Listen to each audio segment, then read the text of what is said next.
It was a small group of hikers who first discovered the strange city, or rediscovered the city, as would perhaps be the proper way to put it.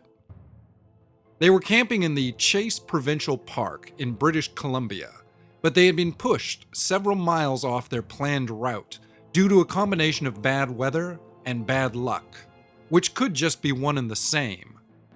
They were further north than they had planned to be, and further west than they were supposed to be.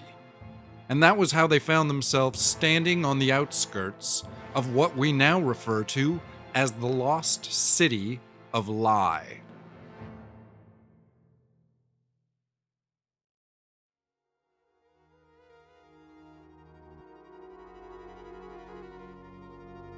The photos taken by the hikers showed twisting streets and alleys, all made of the same greasy gray stones.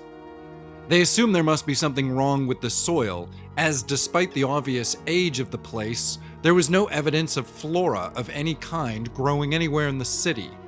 No weeds or flowers or even a single blade of grass split the ancient cobblestone walkways. No mosses spread across the rooftops and gently sloping walls. Nothing but greasy gray stone. Everything about the place feels old and obtuse.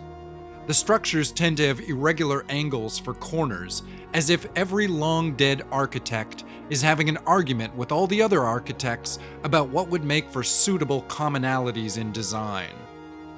Three-walled pyramids were somewhat popular, as were long, warped columns that appeared to be of a purely ornamental purpose. Beyond that, there is a randomness, a haphazardness, that seems almost hostile in design. There is said to be an improper stench to the place, something acidic. Strong winds bring on a sensation of burning chemicals, like bleach and oil boiling in a hot pan. And then there is the statue, the effigy, the icon. Built in the center of a large plaza, the statue is the only item in the entire city not made of the same greasy gray rock. The statue appears to be made of something like gold, but a gold of a more sickly orange hue. The form of the statue is difficult to describe, and the photos are confusing at best. Each hiker described the statue in different terms, one relating the form of an angry toad, radiating hateful scorn through its baneful eyes. Another hiker's description suggested of something softer, like a newborn child melting into mud, the image conveying a sense of tragic inevitability. A third hiker stated that the statue resembled the bowel movement of an angry god.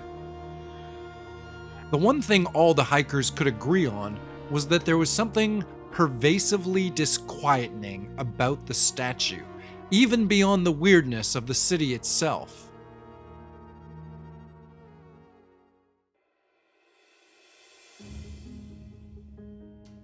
To this day, no other expeditions or satellite sweeps have been able to locate the exact placement of the city.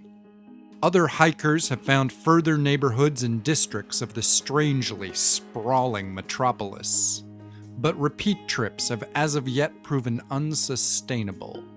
Just because it's there once, even twice, doesn't mean it will be there again. And just because you can get in, doesn't mean you can get out. Already, as of this recording, the city has claimed at least 10 to 20 lives, depending on how you count them. Even more if you include that busload of Christian ministers that went off the road on their way out to the park under what could be considered at best mysterious circumstances. As time passes, we hope to discover more about this strange and indistinct location.